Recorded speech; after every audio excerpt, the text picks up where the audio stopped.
स्वागत छ tutorial palace civil इन्जिनियरिङमा। आज हामी डार्सिस-विजबेक इक्वेसन हेर्न गइरहेको छौँ। यो डार्सिस-विजबेक इक्वेसन हेर्दाखेरि फर्स्ट हामीले एउटा कुरा के नोटिस गरौँ भन्दाखेरि हाम्रो friction loss in pipe flow भनेको के हो त। अब हाम्रो when a liquid is flowing through a pipe the velocity of liquid layer adjacent to the pipe wall is 0। यो हामीलाई थाहा छ, हाम्रो जहिले पनि नो स्लिप कन्डिसनले गर्दाखेरि यहाँ भेलोसिटी चाहिँ 0 हुन्छ र यस्तै गरी हाम्रो भेलोसिटीको प्रोफाइल हेर्दाखेरि यस्तो टाइपको हुन्छ।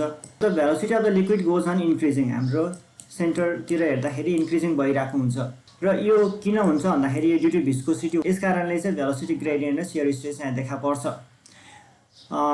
यसले गर्दाखेरि हाम्रो लस अफ इनर्जी हुन्छ, जसलाई हामी फ्रिक्सन लस पनि भन्छौँ, जसलाई हामी मेजर लस भन्ने गर्छौँ। The loss of head due to friction is called major loss. Okay, अब laws of fluid friction for turbulent flow given by fluid. Okay, the friction resistance in the turbulent flow is 5 वटा कन्डिसनमा के छ भन्दाखेरि proportional to the velocity र यहाँ n को value हामीले 1.8 देखि 2 सम्म युज गर्न सक्छौं। अर्को इन्डिपेन्डेन्ट अफ प्रेसरसँग डिपेन्ड गर्दैन फ्रिक्सनल रेसिस्टेन्स। अर्को proportional to the density of the fluid, डेन्सिटीसँग डिपेन्ड गर्ने भयो। अर्को सर्फेस एरियासँग डिपेन्ड गर्ने भयो। अर्को depend on the nature of the contact surface, त्यसमा पनि डिपेन्ड गरिहाल्छ।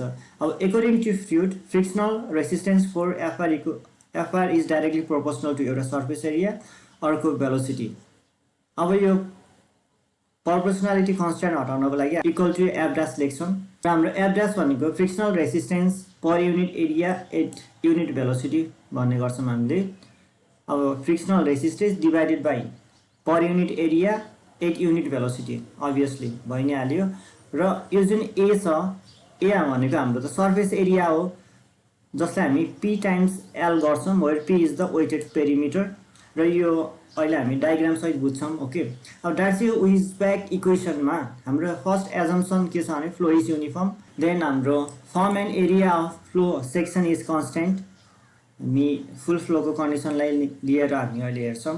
अर्को the mean velocity at its distribution remain unchanged in the pipe direction, velocity पनि चेन्ज हुँदैन। Okay, let us consider a horizontal pipe of cross section area A. यसको cross sectional area हामी कति भन्छ भन्दाखेरि यसको cross sectional area A. Okay, having fluid flowing through it the distance between section 1 and 2 is L र P1 and P2, यो यतादेखि P1 pressure र यतादेखि P2 pressure, and जुन यो V भेलोसिटी छ is the mean velocity in the pipe. न हामीले Bernoulli's equation apply गर्छौँ at section 1 and 2। अब हामीलाई थाहै छ P1 by gamma plus P1 square by 2C plus Z1 equal to P2 by gamma plus VT square by 2C plus Z2 plus HF। अब हाम्रो यो होरिजेन्टल पाइप भएको हुनाले Z1 इक्वल टु Z2 हुन्छ र युनिफर्म पाइप भएको हुनाले V1 equal to V2 हुन्छ। देन त्यो क्रस भयो भने HF equal to P1 minus P2 by gamma भइ नै हाल्यो। अब हामीले के युज गर्छौँ भन्दाखेरि equilibrium condition summation of Fx equal to 0। Then अब P1 times area minus P2 times area, frictional force F dash A V square, किनभने फ्रिक्सनल फोर्स यो डिरेक्सनमा नै लाग्छ। फ्रिक्सनल फोर्स एरिया कमन गर्दाखेरि P1 माइनस P2 भयो minus F dash area. यो जुन एरिया छ सर्फेस एरियालाई हामीले P टाइम्स एलले रिप्रेजेन्ट गर्यौँ। अब यो जुन माइनस छ, माइनसलाई यतातिर जाँदाखेरि पोजिटिभ भइ नै हाल्यो, यो P बाई ए हुने भयो यतातिर।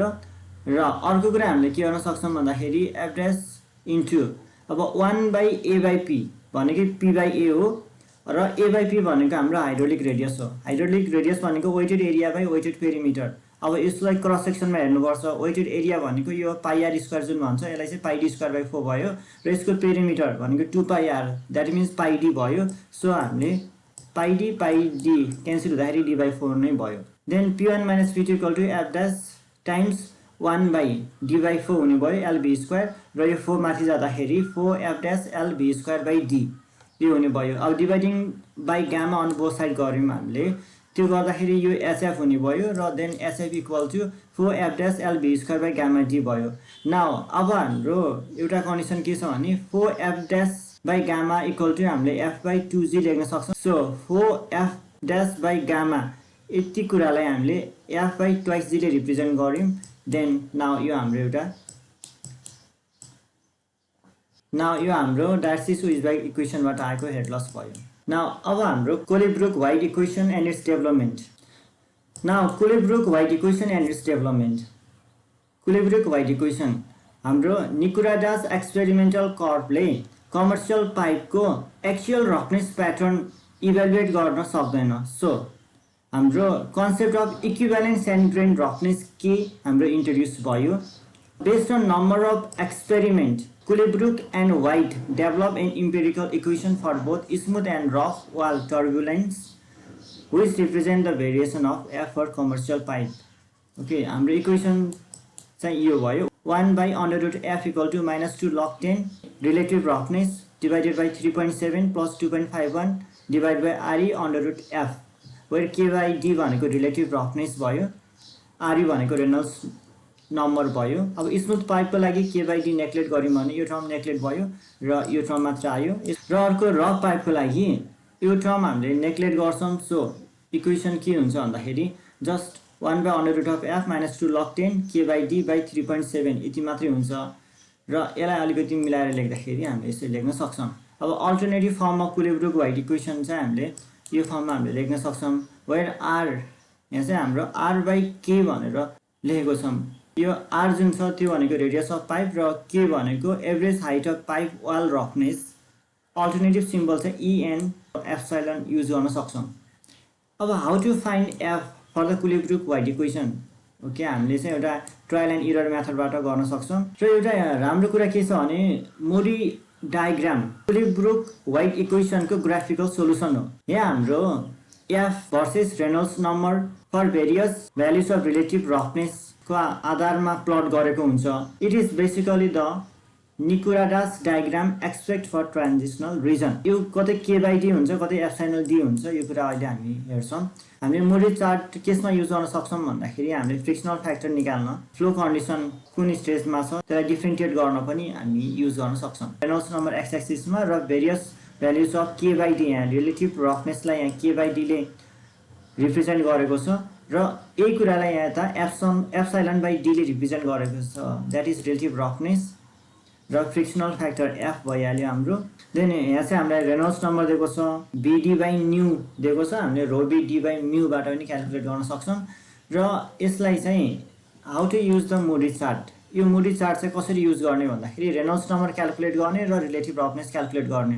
ल मानौँ यो 0.002 भयो होइन, यो लाइनलाई ट्रेस आउट गर्दै जाने, रेनल्ड्स नम्बर जुन आएको हुन्छ त्यसको थ्रु सिधै हामीले माथितिर जाने र त्यहाँबाट सिधै हामीले होरिजेन्टल लाइन हामीले तान्छौँ। देन जुनमा पर्छ त्यो हाम्रो फ्रिक्सनल फ्याक्टर हुन्छ।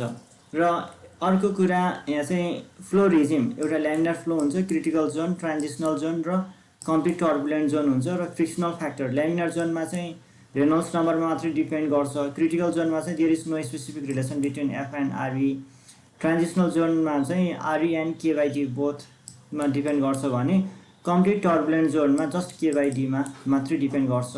देन एउटा कुरा के नोट गरौँ भने ल्यामिनार फ्लो भनेको रेनल्ड्स नम्बर लेस देन 2000 हो र यता चाहिँ F is function of RE only भनेको छौँ होइन। यो चाहिँ कसरी डिराइभ भयो त, F equal to 64 by RE. हामीलाई थाहा छ डार्सी-सुइसबर्ग इक्वेसनले SF equal to FL V square by twice city भर्खरै हामीले डिराइभ गऱ्यौँ। र for laminar flow head loss is given by Hagen Poiseuille's इक्वेसन, द्याट इज 32 म्यू बाई यहाँ यु 12 हामीले भनेको थियौँ, द्याट इज मिन भेलोसिटी। र यहाँ मिन भेलोसिटीलाई हामीले भीले रिप्रेजेन्ट गरेको छौँ, V by L by gamma D square.